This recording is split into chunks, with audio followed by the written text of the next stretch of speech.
और सबसे बड़ा अत्याचार जो लोगों देखा वो देखा इन माताओं बहनों के ऊपर। क्या होते देखा,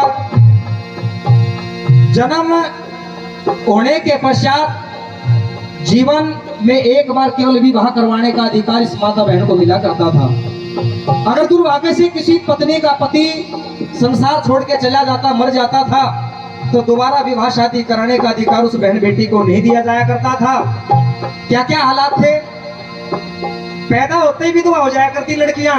ऐसी ऐसी कुप्रथाएं देश के अंदर में चला करती। आप कहोगे जी पैदा होते विधवा कैसे हो सकती है लड़की, ये कौन सी अटपटी बात आप कह रहे हो।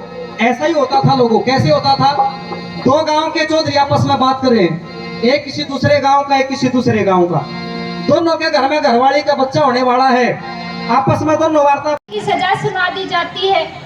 भगत सिंह की फांसी में बस 5-7 मिनट शेष है और जेलर की आंखें नम हो जाती है और पूछता है भगत सिंह से कि अरे ओ भगत सिंह, तेरी कोई ऐसी आखिरी इच्छा जो मैं इन 5-7 मिनट में पूरी कर सकता हूँ? तू कुछ खाएगा क्या रे, कुछ पिएगा क्या, किसी से बात करनी है क्या, किसी से मिलवाऊं क्या तुझे? तो भगत सिंह कहते हैं मेरी 2 ऐसी इच्छा है जो आप इन 5-7 मिनट में पूरी कर सकते हो। मेरी पहली इच्छा तो ये है कि हम तीनों के हाथ खोल दिए जाए, राजगुरु सुखदेव, भगत सिंह और हम आपस में गले मिलना चाहते हैं। तीनों के हाथ खोल दिए जाते हैं, तीनों आपस में गले मिलते हैं। दूसरी इच्छा पूछता है जेलर भगत सिंह से, तो भगत सिंह क्या कहते हैं कि जज साहिब सुन लो बात मेरी, एक चीज चाहिए मन साथ मेरी, कि जज साहिब सुन लो बात मेरी, एक चीज चाहिए मन साथ मेरी, मेरा इतना कहने पुगा दो, मेरा इतना कहने पुगा दो, मेरे वतन की माटी यादों के माथे तिलक लगा दो, मेरे वतन की माटी यादों के माथे तिलक लगा दो, मेरे वतन की माटी यादों के माथे तिलक लगा दो। कैसे भूलूंगा मैं इस मिट्टी की खुशबूई, इस मिट्टी में बचपन में मैंने बंदूकें बोई, मेरी मौत का लगन लिखा दो, मेरी मौत का लगन लिखा दो, मेरे वतन की माटी यादों के माथे तिलक लगा दो, मेरे वतन की माटी यादों के माथे तिलक लगा दो, सारे में सुन लो बात मेरी, एक चीज चाहिए मन साथ मेरी, मेरा इतना कहने पुगा दो, मेरे वतन की माटी यादों के माथे तिलक लगा दो, मेरे वतन की माटी यादों के माथे तिलक लगा दो। आप यहाँ आ जाओ बेटे, यहाँ आ जाओ बस।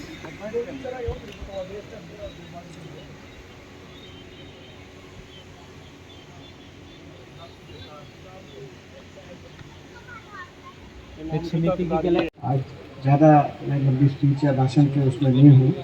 असल में बादली प्रोग्राम थे, बादली के प्रोग्राम में होते होते थोड़ा सा मेरे को जो है बुखार बन गया, थोड़ा ताप अच्छा मतलब जो है गुंजाइश नहीं थी बॉडी की, लेकिन क्योंकि प्रोग्राम था और ये पता चला कि भाई आप लोग इंतजार कर रहे हैं और 1-2 और प्रोग्राम थे, तो मैंने कहा भाई 1-1 मिनट ताकि कोई मान सम्मान में कमी ना रहे कृष्ण के लिए, क्योंकि कृष्ण भाई ने कार्यक्रम किया है आज, और जो है आर्य समाज के लिए भी ये कार्यक्रम एक बहुत ही, आज हम महर्षि दयानंद जी को याद कर रहे हैं, तो उनके मान सम्मान में कोई कमी ना रह जाए, तो मैं तो केवल उनको श्रद्धांजलि याद देता हूँ उनके दिखाए हुए कर्मों के अंतर्गत। और जो कहा गया कि भाई आर्य समाज, भाई पाखंड समाज में सारी कुरीतियाँ, जाति पाति और मूर्ति पूजा, ये इस तरह की जो चीज़ें हैं जिनको आर्य समाज ने जागरूकता लाने का एक जो काम किया पूरे उत्तर भारत में, वो आर्य समाज की जो एक मूवमेंट थी।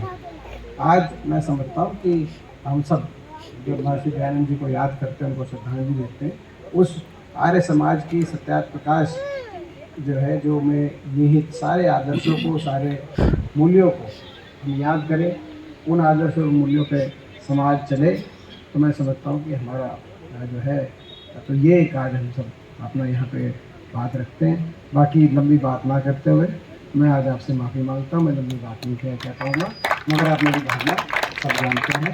और आप सबका बहुत बहुत आज जो ये आज इस जो है श्रद्धांजलि देने में और महर्षि दयानंद जी के सिद्धांतों को याद करने में आप सब शामिल हुए। मैं आप सबका बहुत धन्यवाद करता हूँ। जय हिंद। सागर खेड़ का देखने वाले सभी दर्शकों, दिनेश देशवाड़ी राम राम नमस्ते। हाल फिलहाल हम झज्जर में हैं और झज्जर में आचार्य विजयपाल जी हैं, इनसे करते हैं कुछ बातें आज के प्रोग्राम के बारे में। नमस्कार जी आचार्य जी।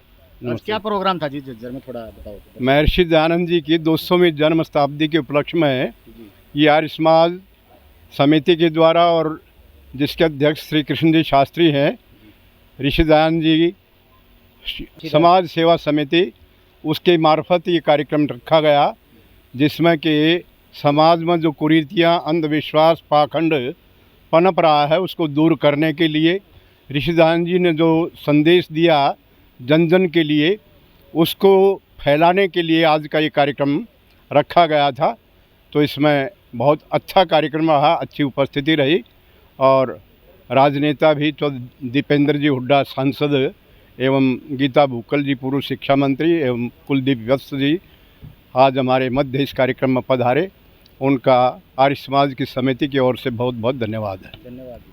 ये समाज के बारे में कुछ बताएंगे, प्रधान जी हैं। नमस्कार जी, अपना परिचय दो जी हमारे दर्शकों। मैं कृष्ण कुमार शास्त्री जी, हरियाणा संस्कृत अध्यापक संघ का प्रधान के साथ साथ ऋषि दयानंद सेवा समिति का प्रधान भी हूँ और आचार्य विजयपाल जी से और आचार्य हरिदत्त जी से मैंने गुरुकुल में शिक्षा ग्रहण की है और इनके बताए हुए आदर्शों पर, इनके बताए हुए व्यवहार पर, इनके बताए हुए आचरण पर मैं चलने का प्रयास करता हूँ।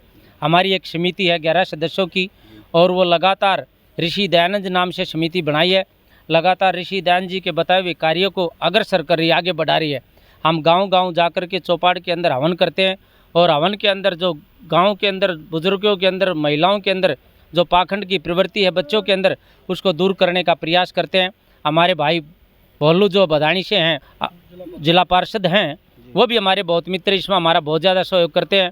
हमारे अशोक जी हैं मारुति कॉलोनी से, नवीन जी हैं, हमारे चिंटू जी हैं, हमारे सरपंच सुडानी से हैं और हमारे बबलू जी हैं, भूदेव जी आर्य हैं, भूदेव जी भी हमारा बहुत सहयोग करते हैं। जहांगीरपुर से लगभग 10-15 गांव मेरे से जुड़े हुए हैं और वो 10-15 गांव के अंदर 10-15 घर ऐसे हैं जैसा भी मैं कहता हूँ वो वैसा ही मानते हैं। आज कम से कम भी 10-15 गांव के 5-5, 7-7 व्यक्ति यहाँ पर इकट्ठे हो रहे थे और मैं विश्वास कहता हूँ, आपको विश्वास दिलाता हूँ, क्योंकि पत्रकार जो होता है वो समाज की रीढ़ की हड्डी होता है। पत्रकार को हमने 8वां स्तंभ बताया, इसलिए आपका जो प्रचार प्रसार है वो हमारे से ज़्यादा जल्दी हो जाता है। इसलिए मैं बताना चाहता हूँ, ऋषि दयानंद के बताए हुए नियम के अनुसार हम इस इलाके से पाखंड को दूर भगाएंगे, नशे को दूर भगाएंगे और गुरुकुल शिक्षा पद्धति के अनुसार जो शिक्षा है उसको महत्व दिलाने का प्रयास करेंगे। उसके साथ साथ हम आर्य समाज की जो जोत कमज़ोर होने जा रही है उसको हम आचार्य जी के माध्यम से, आचार्य जी के आशीर्वाद से पुनः प्रज्वलित करेंगे। कोरोना काल था, जब भी आचार्य जी ने हमने मिलकर के 41 गांवों का भ्रमण किया और वहां पर यज्ञ करके कोरोना को भगाने का काम किया।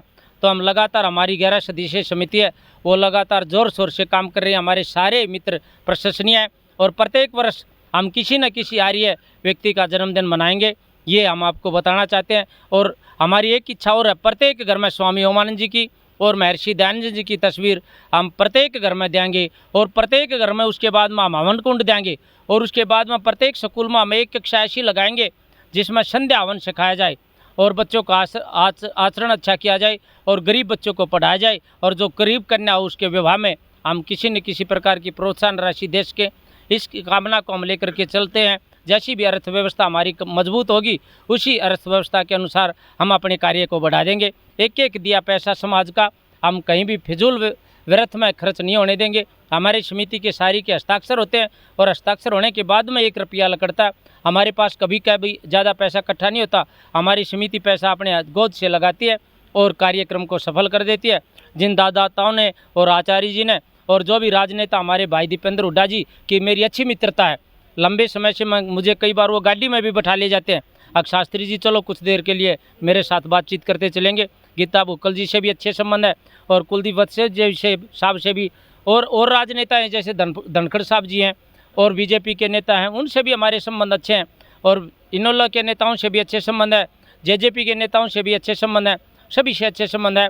हमारी समिति कोई राजनीतिक दल नहीं है, हमारी समिति एक सामाजिक और आर्थिक स्थिति को मजबूत बनाने का कार्य करेगी। इसी भावना कामना के साथ माँ आचार्य जी का और आए व्यक्तियों का और सभी समाज सेवी का, आर्य भजनी हमारे संदीप जी आए, इन सब का मैं तहे दिल से धन्यवाद करता हूं और स्वागत करता हूं और इसी तरह से हमारा उत्साहवर्धन करते रहे, ये कामना और भावना व्यक्त करता हूं। चलो जी, धन्यवाद आपका, बहुत बहुत धन्यवाद। धन्यवाद जी आचार्य। के लिए गांव-गांव में आर्य समाज के भजन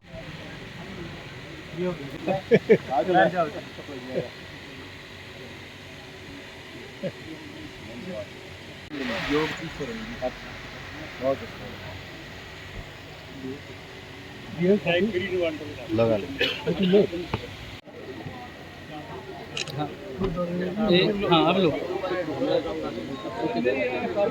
हमारे ग्रुप आतर सिंह जी प्रधान,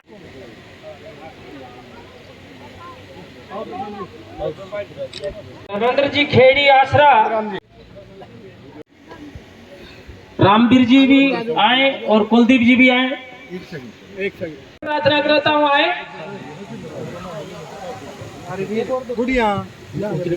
साइड वाले बेटा, साइड। चलो जी, हो गया।